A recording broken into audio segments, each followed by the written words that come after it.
తోటాయి గోను పువ్వులు మిలమిల విరిసే వాడవాడంతా ఓ పూల వరవాయి ప్రతి పువ్వులు చెరువేమో ఓ పూల తోటాయి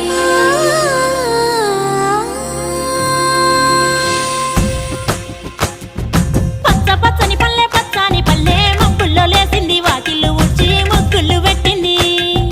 అందాల బొడ్డమ్మ వాకిట్లో పెట్టి జైలెత్తి మొక్కింది కాపాడమంటూ గౌరమ్మ నడిగింది ఆడబిడ్డలు ఇంటింట నిందే అమ్మ నాన్న గుండెంతో పొంగే సత్తి పిండి సకినాలు చూస్తే నోటి నిండా ఊరిల్లూరే పొద్దు పొద్దున్నే తమ్ముళ్ళు లేచి పూల కోసం బయలెల్లి ఉరికే శాపపరిచి వాకిళ్ళలోన చెల్లెళ్ళంతా బతుకమ్మ పేర్చే